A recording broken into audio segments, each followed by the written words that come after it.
Hey there, everybody. It's George from the Dinosaur George Company answering your incredible questions. Okay, Juan Yu from Georgetown, Penang, Malaysia writes to me and says, hello again. How are you? I'm fine. Juan, hello to you as well. I'm glad to hear you're fine, and I'm doing fine just as well. He said, do you know Giraffe Titan is no longer considered a species of Brachiosaurus? He says, do take care then, my friend. Well, my friend, thank you. Yeah, you know what? There's been a lot of changes happening within the dinosaur lineage where these dinosaurs fit. What's happening is the more study that's being done and the more people that have gotten into paleontology, they're allowing us to look at things from a different perspective. So things that we used to think are being changed, and some of the biggest changes are taking place where people are going back and reevaluating the evidence, or in some cases looking at new evidence and realizing that some mistakes were made. So this is an example of that. Okay, Joshua from Sudbury, Canada. Man, I love Canada, Joshua. He says, Dinosaur George, what do you think Therizinosaurus's claws were used for? Well, Josh, I believe that their claws were used for more than just one thing. Looking at the design, looking at the shape, I go against most of the paleontologists I know when they say that they think that claws are used for grasping and pulling leaves down. That to me just seems like a stretch. Those claws are wickedly shaped. They're deeply recurved, they're thin, and they're designed to inflict a pretty massive injury, in my opinion. And therefore, I do not believe that they would have these unbelievably long arms and big, heavy claws to pull leaves down. It makes more sense that you would have a taller body and a longer neck than gigantic arms. It's a bigger strain on the body to have giant arms and 3 ginormous claws than just to grow a longer neck. And when we look at the way dinosaurs were changing, those that needed to reach up into the trees had no problems about growing longer necks. So to me, I think I just don't think it makes any sense that they would be equipped with those claws simply to reach up a little bit higher into a tree. That would be like a giraffe having gigantically long claws, and then because it could stand up on its hind legs and maybe reach a little higher into the trees. No, I think they were used as weapons.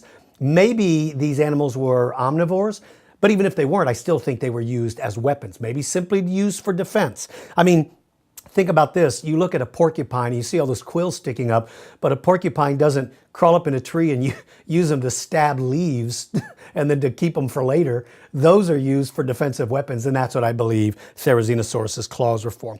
All right, Rick from Tyler, Texas says, it's me again. My favorite dinosaur is Archosaurus, and I wondered who would win. My man, Archosaurus versus a Pachyrhinosaurus. Well, Pachyrhinosaurus is a pretty heavy-duty dude, but if your medium-sized predator, Archosaurus, could actually get him behind that frill on the neck, then I think he would win. But that would be a tough fight. From everything we know about Pachyrhinosaurus, it appears that they traveled in herds, and so it would be tough for them to be able to take on a herd of those guys. Okay, Chante from Seymour, Tennessee. I have looked all over the internet to try to find images of what the Oreodont would have looked like. I find written descriptions and pics of skeletons, but nothing using graphics of what the animal looked like. Do you have any images of these animals? And was it covered in hair, or did it have skin like a pig? I am fascinated by prehistoric animals. I bought a set of Oreodont teeth yesterday, my first artifact.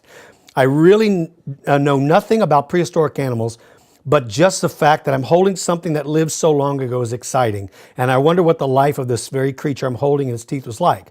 I have a special cabinet just for my new set of teeth.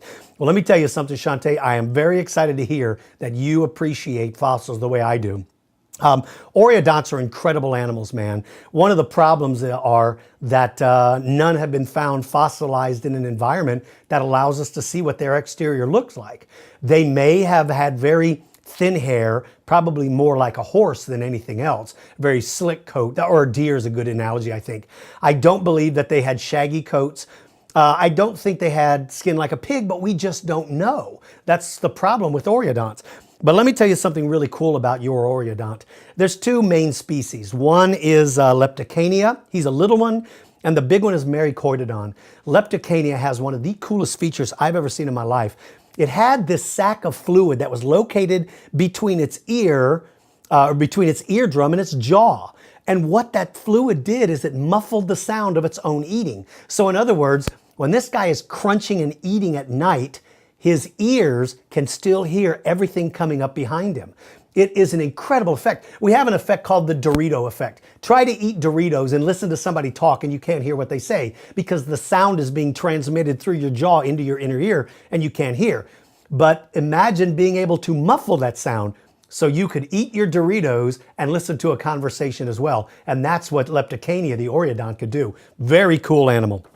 Okay, and then this is from Joannes from Durango, Mexico. He said, "Hi again, Dinosaur George. Sorry, but I can't write to you now because I'm going to go see Walking with Dinosaurs, the Arena Spectacular. And a little bird told me that you went as well. Did you like it?" Well, you know, I'll tell you something. By this time, because I know you wrote this to me quite a while ago, I hope you had a chance to see the show. It is spectacular. Walking with Dinosaurs, I absolutely love that show.